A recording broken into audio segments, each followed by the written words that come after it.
আপনার দ্বারা কিছু হবে না, তুই কিছু পারবি না। হ্যাঁ, হ্যাঁ বন্ধু, এই রকমই আপনাকে সবাই বলে,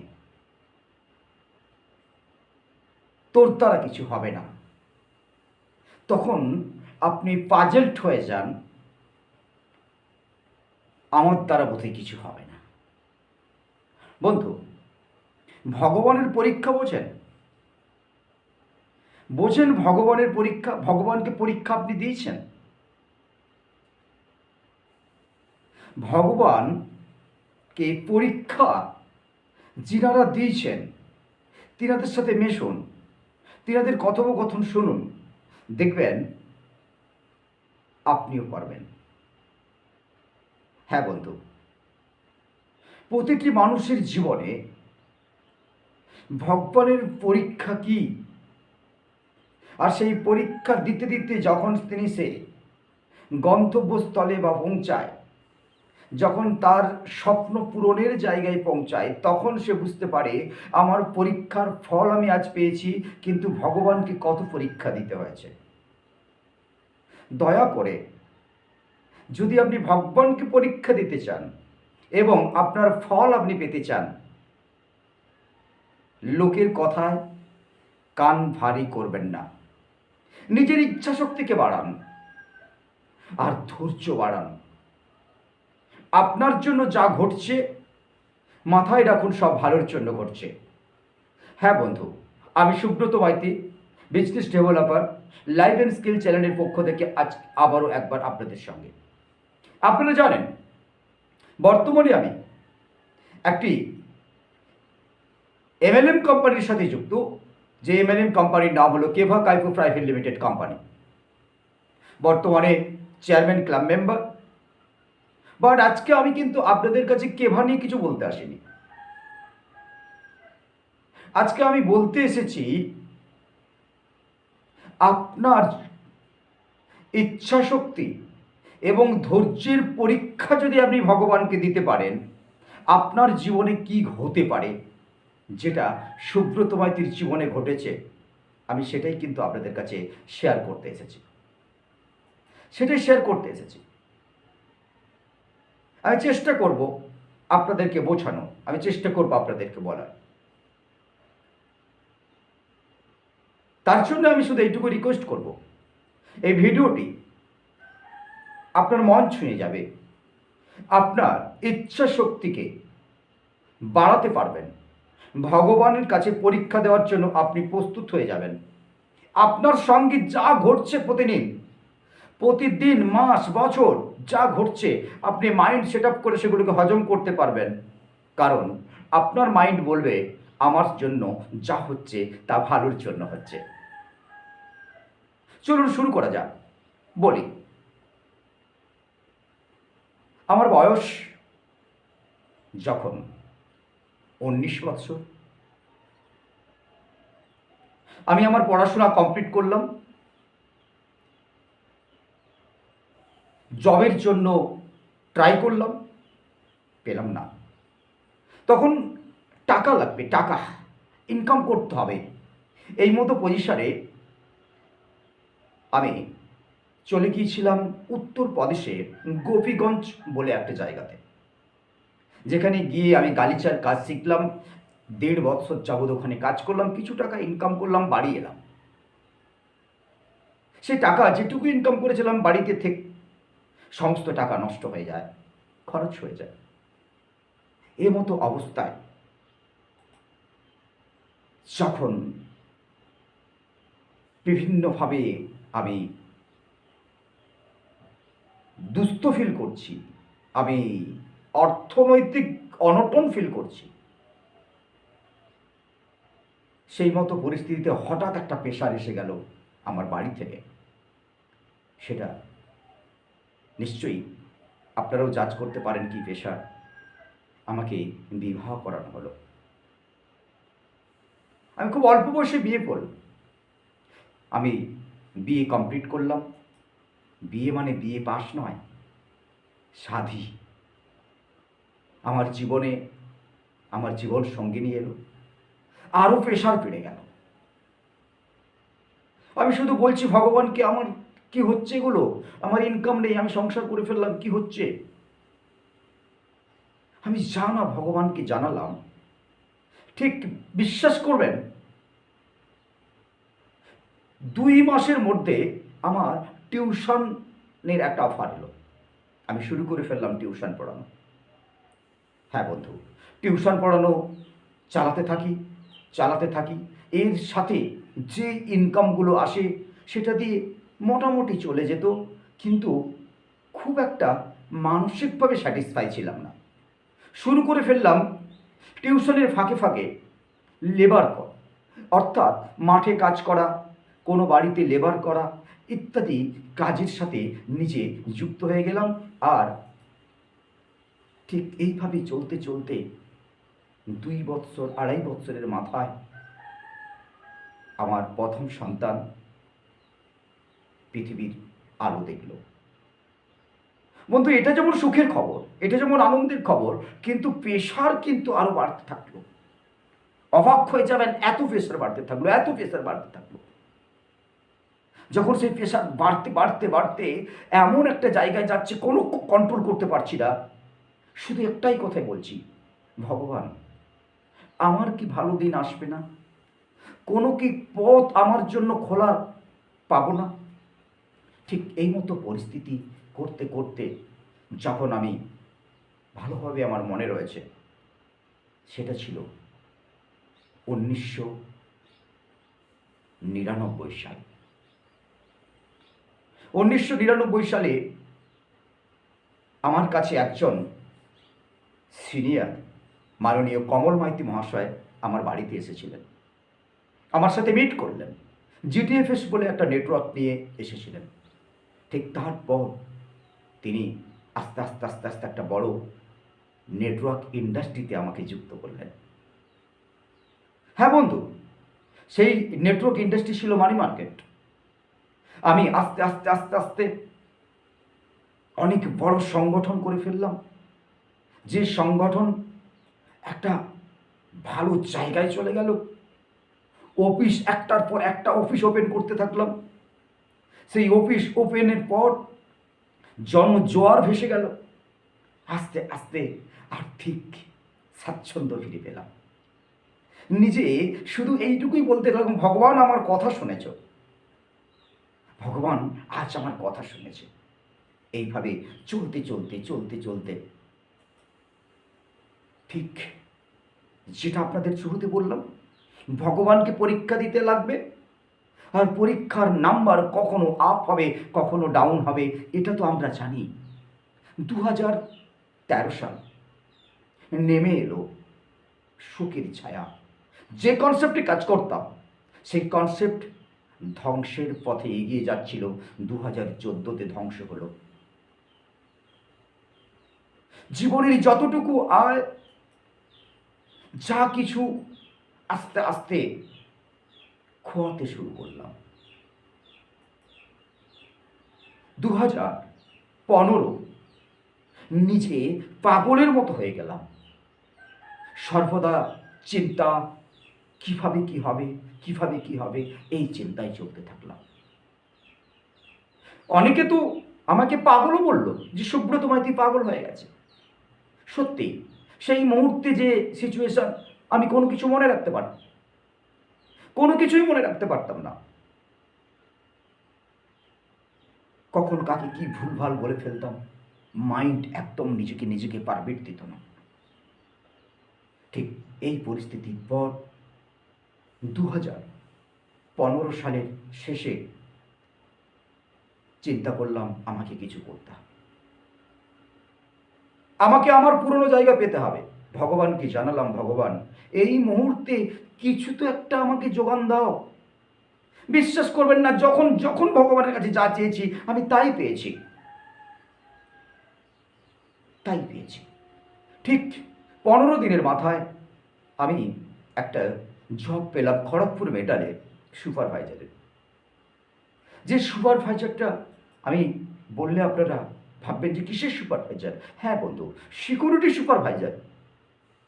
9,000 সামথিং স্যালারি, কাজটা করতে থাকি। কিন্তু ভগবানকে চেয়েছি, কিছু একটা দিয়েছে, বাট মাইন্ড সেটা হচ্ছিল না। ছোটদের কুলি করে যারা, আমি সবাইকে স্যালুট করি, সম্মান করি, সবার কাজটাই তাদের কাছে ঠিক, কিন্তু আমার কেন জানি না মনে মানসিকতাটা নিচের দিকে নেমে যাচ্ছিল, যে ছোট ছোট বাচ্চাদের আমাকে স্যালুট দিতে হচ্ছে, কেন জানি না। ঠিক এমতো পরিস্থিতিতে ডিউটি চলতে চলতে আমি আবার পুজো দিতে গিয়ে আমার বাড়ির মন্দিরে শুধু ঠাকুরকে বললাম, ঠাকুর কাজ চেয়েছি, কাজ দিয়েছ, কিন্তু আমি তো চেয়েছিলাম সেই ধরনের জীবন, সেই ধরনের মানুষের পাশে থেকে সেই ধরনের কাজ, একটা ভালো কিছু দিও। বিশ্বাস করবেন না, যা বলছি তা সত্যি। আমি চেষ্টা করব আপনাদেরকে বোঝানো, আশা করি আপনারা বুঝতে পারবেন। বর্তমানে আমি যে কেভা কাইপো প্রাইভেট লিমিটেডে কাজ করছি, আমার যিনি আপলাইন, আমার যিনি গুরু, আমার যিনি মেন্টর, যিনি আমার পথপ্রদর্শক মাননীয় বিষ্ণুপদ সাহা মহাশয়, হঠাৎই আমি ডিউটিতে আছি, সুপারভাইজারের ডিউটিতে, হঠাৎ আমার কাছে একটা মেসেঞ্জারে মেসেজ, ফেসবুক মেসেঞ্জারে মেসেজ করে বলছে, সুব্রতদা আপনার ফোন নাম্বারটা দিলে ভালো হতো। আমি দিলাম। উনি আমাকে হোয়াটসঅ্যাপ করলেন, ফোন করলেন, বললেন, দাদা আসুন, আপনি কি করছেন, আপনার মতো একজন গ্রেট লিডার, এত সুন্দর আপনি টিম সংগঠন চালানোর লিডার, আজকের দিনে এই বিপর্যয়ের পর আপনি কি কাজ করছেন, আসুন, আমরা একটা প্রোডাক্ট কনসেপ্টে আছি, প্রোডাক্ট মার্কেটিংয়ে রয়েছি, আপনি আসুন। আমি শুধু শুনেছিলাম, সেই মুহূর্তে আমি কোনো উত্তর দেইনি। বাট 4 দিন 5 দিন পর ওনাকে আমি বলেছিলাম, আমার দ্বারা প্রোডাক্ট বিক্রি করা হবে না বন্ধু। উনি আমাকে বললেন, কে বলছে তোমায় প্রোডাক্ট বিক্রি করতে, তুমি লিডার, তুমি লিড দেবে, আমরা ইউজ করে এখান থেকে হিউজ ইনকাম করতে পারি, বহু মানুষের সেবা করতে পারি, বহু মানুষকে কিন্তু আর্থিক স্বাচ্ছন্দ্য দিতে পারি সুব্রতদা। কথাটা শুনে খুব মনে লাগলো। আমি ছুটে গেলাম বিষ্ণু স্যারের কাছে। হ্যাঁ বন্ধু, আমি বিষ্ণু স্যারের কাছে ছুটে যাওয়ার পর, ওখানে ওনার কাছ থেকে সমস্ত কিছু জানার পর আমার মনে হলো, হ্যাঁ কাজটা তো করা যায়। আমি বাড়ি এসে, হ্যাঁ বন্ধু একা আসিনি, বিষ্ণু স্যারকে সঙ্গে নিয়ে এসে শুরু করলাম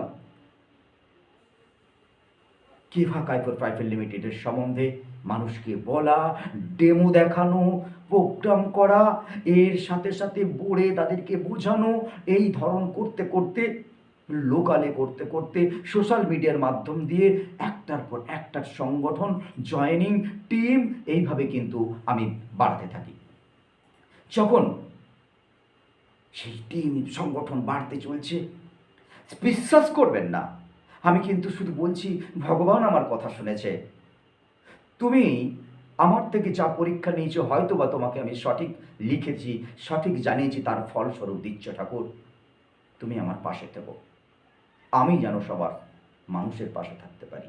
বিশাল বড় সংগঠন হয়ে গেল। সংগঠন সংগঠন সংগঠন, অনেক বড় সংগঠন। তাদেরকে সুন্দর করে সাজিয়ে আই কার্ড দিয়ে, মিটিং সিটিং ইত্যাদি দিয়ে এইভাবে চলতে থাকে।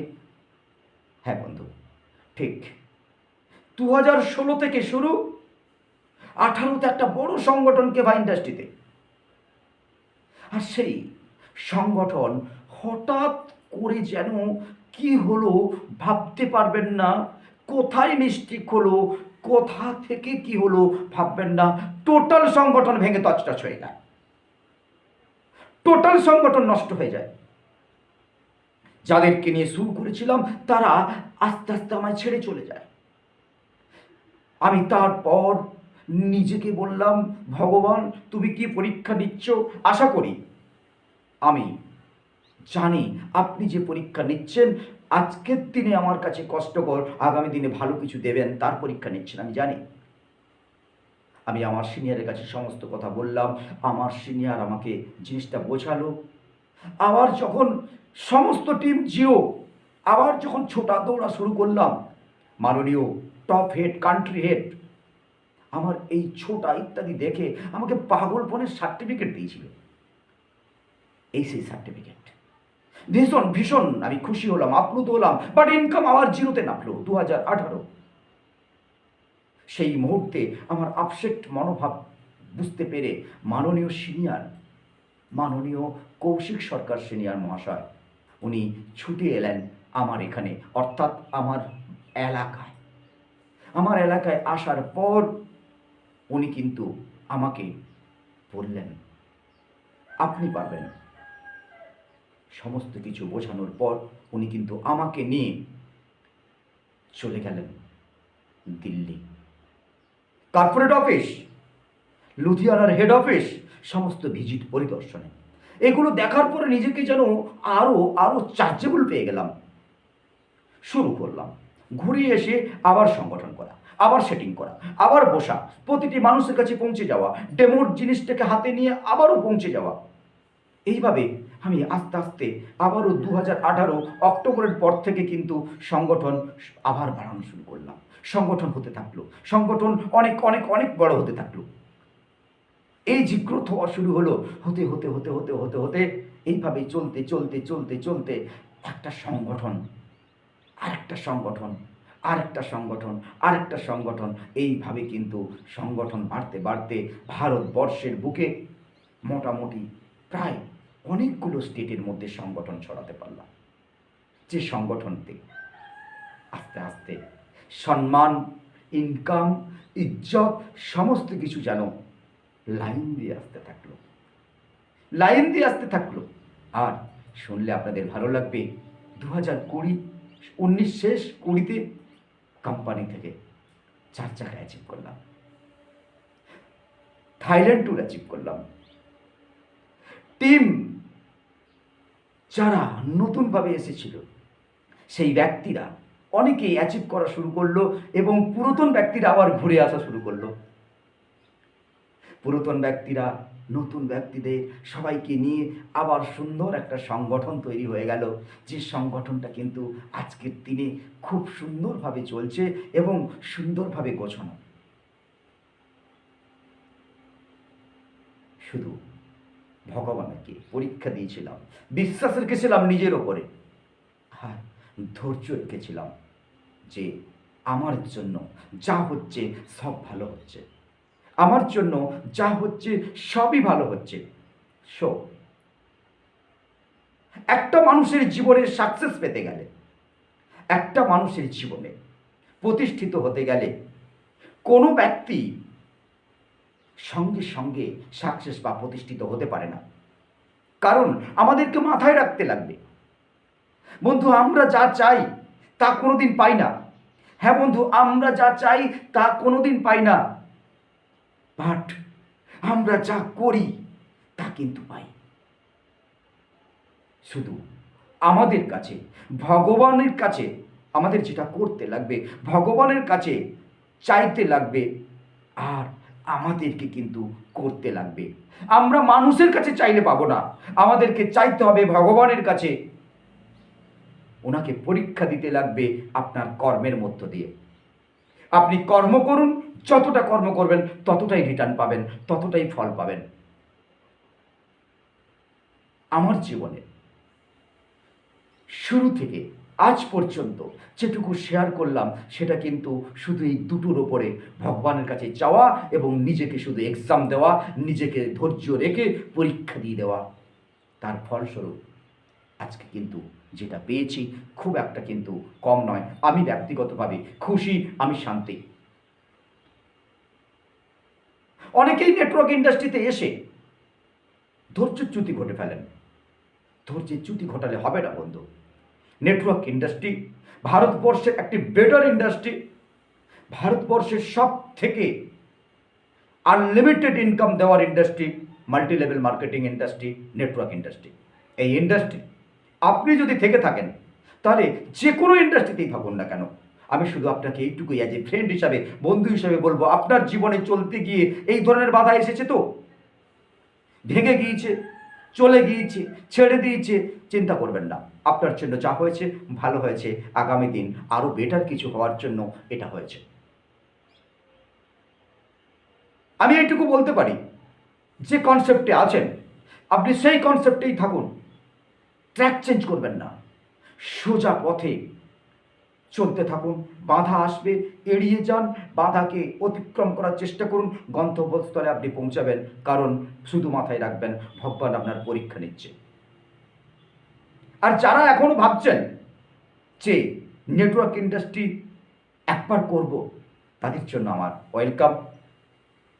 কিভা কাইফো প্রাইভেট লিমিটেড কোম্পানির পক্ষ থেকে ওয়েলকাম জানাচ্ছি। আসুন, যোগাযোগ করুন আমার কন্ট্যাক্ট নাম্বারে, হোয়াটসঅ্যাপে। অনেকেই আমার হোয়াটসঅ্যাপ নাম্বার জানেন, কন্ট্যাক্ট নাম্বার জানেন, তবু একবার বলছি, 9933696087 কল করতে পারেন। চেষ্টা করব আপনার পাশে থেকে আপনাকে সম্পূর্ণভাবে সহযোগিতা করা। এটুকু তো নিশ্চয়ই অবগত হলেন যে সুব্রত মাইতি গ্রাসরুট থেকে উঠে আসা। কারণ মাথায় রাখতে হবে, আমরা কেউ অমিতাভ বচ্চনের বাড়ির ছেলে নয়। আমরা কেউ অমিতাভ বচ্চনের বাড়ির ছেলে নয় যে অমিতাভ বচ্চনের ছেলে আমি, অমিতাভ বচ্চনকে সবাই চেনে, তাই এক ডাকে আমাকে চিনবে। আমারটা আমাকে বানাতে হবে। তাই গ্রাসরুট থেকে বানিয়ে আজকে কিন্তু আপনাদের কাছে আপনাদের বন্ধু সুব্রত এই বার্তা দিচ্ছে। সো নার্ভাস হবেন না, একদম নার্ভাস হবেন না। আপনার জন্য, আপনার জীবনে যা হচ্ছে বেটার বেটার বেটার হচ্ছে, সমস্ত ভালো হচ্ছে, এইটুকু আমি আপনাকে কথা দিতে পারি। সুস্থ থাকবেন, ভালো থাকবেন, আবারও দেখা হবে। যেহেতু এতক্ষণ পর্যন্ত আপনি আমার সঙ্গে আমার কথোপকথন শোনাটা শেয়ার করলেন, নিশ্চয়ই আপনার ভালো লেগেছে আমি আশা রাখতে পারি। তো রিকোয়েস্ট করব, চ্যানেলটিকে যদি এখনও সাবস্ক্রাইব না করে থাকেন, চ্যানেলটি সাবস্ক্রাইব করে দেবেন এবং পাশে থাকা বেলটিকে প্রেস করে আপনার বন্ধুর সমস্ত আগের ভিডিও যেগুলো লোড হবে সেগুলো অবশ্যই আপনার সামনে আগে নোটিফিকেশান আপনার কাছে যাওয়ার জন্য তার জন্য প্রেস করে দেবেন। সুস্থ থাকবেন, ভালো থাকবেন, শরীরের যত্ন নেবেন। বন্ধু হিসাবে আপনার সাথে শেয়ার করতে পেরে আমি নিজেকে ধন্য মনে করছি। আবারও দেখা হবে। নমস্কার।